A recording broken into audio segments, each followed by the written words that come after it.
How goes it? I'm Will Maxwell, and this is What Did We Miss? I'll let you guys in on something. Between covering your local news and convincing all of you that a green picnic cloth is a wooden desk, WWAY cannot report every story that happens. In this segment, these overlooked stories are given their due and about the right amount of attention they deserve. Our first story comes to us from Las Vegas, the town that somehow made the desert a vacation spot. Eric Snow and his neighbors have had problems with thieves stealing packages right off their doorsteps. This has become such a problem that the Army vet came up with a solution for these pernicious package prowlers. He left a package on his porch that was completely filled with dog poop. Or as he puts it, the reprocessed dog chow. Look man, you're the one that did it. There's no need to be polite about it.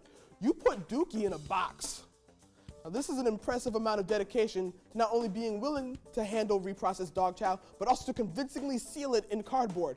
Sure enough, the thieves took the bait. Look at how well that package is put together. Now, my hope is that in order to sell it, Snow pulled a Bugs Bunny. You know, like he dressed up like a postal worker and then delivered the package to his own front door. Let's look at that video again. Is my man stealing packages until he finds a glove that matches the lone one he's wearing? There's easier ways, dude. This is probably the most low-key heist you'll ever see. A New York man stole an 86-pound bucket filled with scrap gold. This bucket is worth $1.6 million, but what's remarkable is how casual this happened. The man walked past an armored truck, saw the vehicle was unattended, and just grabbed the bucket. He didn't know what was in it or where it was heading, he just saw it and took it. The truck driver was getting his cell phone out of the front seat and didn't notice. Now the man without a plan takes his bucket and just walks down the streets of New York with it. No one stops him, no one's chasing him. He just robbed an armored truck and strolls off. At one point he even stops, stretches a little bit, and goes right back into his heist. Even in a Grand Theft Auto game, someone would be like, hey, what are you doing? He made a clean getaway. Police believe he may be hiding out in Florida, which makes sense because that's the one state where no one finds it suspicious when you pay them with gold scraps. He could walk into Krispy Kreme, buy one glazed donut, and just slide a gold flake across the counter. No one would bat an eye.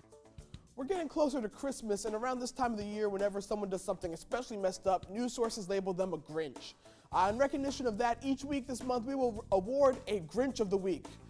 Now, our first Grinch of the Week had some stiff competition, including a squirrel that stole 150 Christmas lights, and a smoker who literally set fire to the town of Whoville in a Huntsville, Alabama Christmas parade. Now our Grinch of the Week is Francis Keller of Florida, who broke into the post office to open and steal packages. Keller used to be a postal worker and was able to get in because the security code was the same. The police found him inside, extremely intoxicated, taking a pair of scissors to the boxes. Keller told the cops he was stealing items so he could buy crack. Now these are Florida police, so they just call that motive the usual. By the way, breaking to the post office to mess with packages is an exact scene from the Jim Carrey Grinch movie. I hope one of the boxes Keller opened came from Las Vegas and was filled with the reprocessed dog chow. I'm Will Maxwell, and that's what we missed.